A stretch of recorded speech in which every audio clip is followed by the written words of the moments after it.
আজকে একটা গল্প বলবো, স্বৈরাচারী বাঘ আর পুংটা শিয়ালের। পুংটা শিয়াল একটা শিকার করছে, শিকার করে রাস্তা দিয়ে যাচ্ছে। হঠাৎ বাঘের সাথে দেখা। তখন বাঘ বলতেছে, ওটা কি রে? শিয়াল বলতেছে, আমি শিকার করে নিয়ে আইছি। তখন বাঘ বলতেছে, ওই শিকারটা আমাকে দিয়ে দে। শিয়াল তো দিতে চাচ্ছে না। তখন বাঘ বলতেছে, তুই শিকার দিবি নাকি তোর জান দিবি?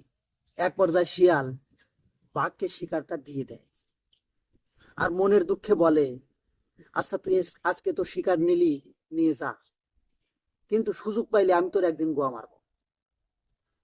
এইভাবে কিছুদিন চলে গেছে। কিছুদিন পর শিয়াল দেখে বাঘ একটি গাছের নিচে মনের সুখে ঘুম পাড়তিছে। তখন শিয়াল তার লেজ দিয়ে বাঘের গোয়ায় সুরসুরি দেয়। তখন বাঘ লাফ দিয়ে উঠে পড়ে। এ কি হইল রে? এখন দিচ্ছে শিয়াল দৌড়তেছে। শিয়ালকে বলে, এ তুই কি করলি? তখন শিয়াল বলতেছে, কে তোর মনে নাই? তোকে না বলছিলাম যে আমি তোর একদিন গোয়া মারবো। এই বলেই শিয়াল দৌড় দেয়। তখন শিয়ালের পিছন পিছন বাঘও দৌড়ায়।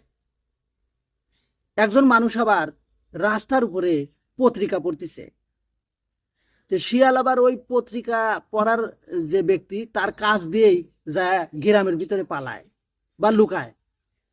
তখন ওই বাঘ ওই পত্রিকা পড়া ব্যক্তিকে যা বলে, যে আচ্ছা, এই জায়গা দিয়ে কি একটা কোনো শিয়ালে যাওয়া দেখছেন? তে যে পত্রিকা পড়তেছে উনি আসলে খুব মনোযোগ সহকারে পত্রিকা পড়তেছে। হঠাৎ করে যা জিজ্ঞেস করছে, তখন উনি রেগে যা বলে, কে?